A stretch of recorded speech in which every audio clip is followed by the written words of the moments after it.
Уважаемые русскоязычные зрители, сейчас, судя по, как говорится, спрос рождает предложение, сейчас, судя по обилию уроков турецкого языка, складывается впечатление, что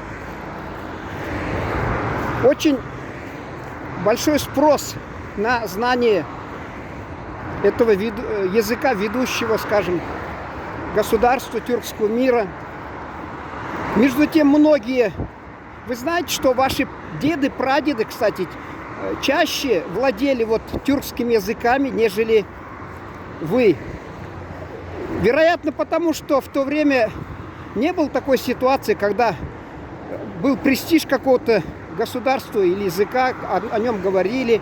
Сейчас вот, слава богу, о Турции очень много говорят и пишут. Вероятно, в частности, этим продиктован интерес к турецкому языку.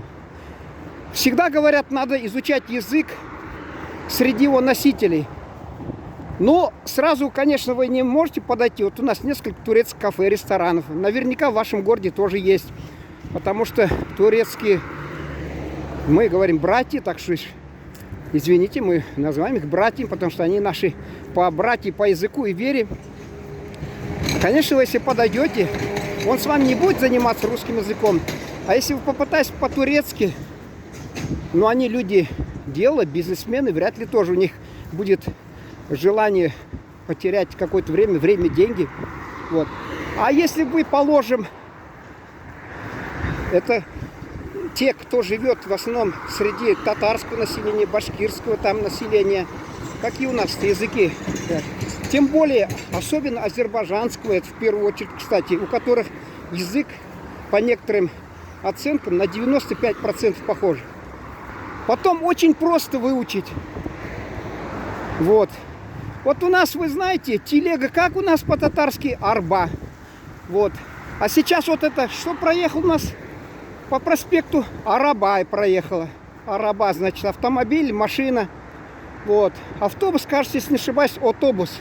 Это уж не буду на этом зацикливаться. Кстати, хотя там и говорят, и пишут в этих выпусках по турецкому языку, что вот это слово там типа там не употребляется, а европейское. Вот это нет, употребляют турецкие гости, ну они вот в основном здесь в качестве гостей находятся, они граждан. Они вот вполне продвинутый народ, а тем более, когда вы находитесь в Турции, они очень прекрасно понимают, особенно там есть в Стамбуле район Ляля-Тюльпан, ой, Ляля, извините, Ляля-Тюльпан. Ляля-Тюльпан — это соборная мечеть в Уфе. Вот, Ляля-Ли, да, Ляля-Ли называется. Это, кажется, тюльпаны, что ли. Видимо, тюльпанами был засажено, я не знаю, почему так назвали. И там многие владеют русским языком. Так что турецкий народ очень продвинутый, и он легко осваивает русский язык. Помнится, однажды, когда вот я уже рассказывал, наши улетели в Македонию, а мне из-за отсутствия, там вовремя не выдали визу, остался я в Стамбуле, и пожив немного в мечети с монголами, принявшими ислам, и с казахами из Монголии тоже, как-то пришла мысль, когда пожил там, пришла мысль о том, что вот надо бы съездить в деревню к братьям-профессорам или там музыкантам, к ныне покойным, к сожалению, Рахмиорович Гувенч, Яшар Гувенч. Вот. И когда не оказалось билета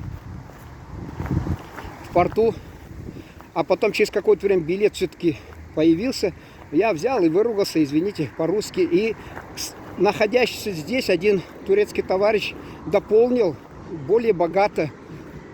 Даже я, кажется, не матерился, а он конкретно, он, видимо, уже все схватывает на лету, он, видно, наслушался, чем показал свои высокие способности к запоминанию. Не скажу интеллектуальные, я с ним не имел чести общаться более длительное время, но, значит, эрудицию он свою показал в полной мере, как владеет. Поэтому это, конечно, но когда вы изучаете, вернемся к теме, кому-то, кто интересуется турецким языком, тем будет интересно. Вот, например,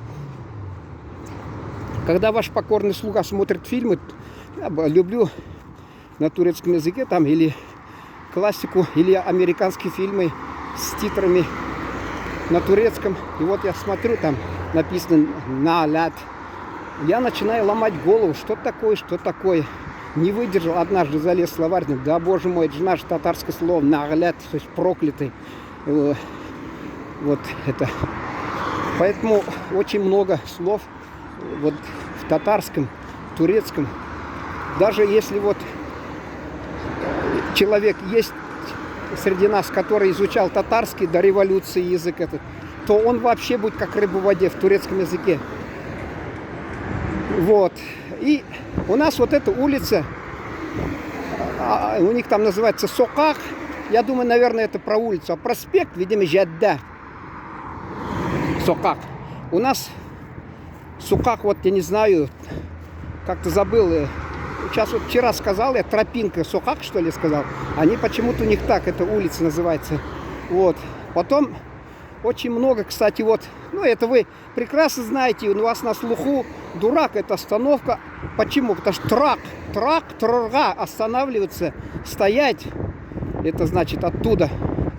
Вот, поэтому, вот мне вот постоянно вопрос появляется, их стакан, бардак, азербайджанцы и армут называют, значит, грушу. Вот представляете, одновременно уже можно выучить, благодаря названию этой посуды, выучить уже сразу два варианта. Значит, получается, если хотите на базаре где-то поискать груши, армут, спрашивайте. И вообще там многие уроки турецкого грешат длинными фразами. Вы простите, я даже когда на нуле были знания, я еще даже не догадывался к татарскому обращаться, я все равно как-то слово два говорил и меня понимали. Так что эти длинные фразы совершенно не имеет смысла запоминать. Всегда короткие там фразы и вежливость. Да, запомнили лютфен или буйруңыз. Лютфен там, пожалуйста, буйруңыз. Афедерсинес, извините. Афиет олсын, приятного аппетита. Вот, и все.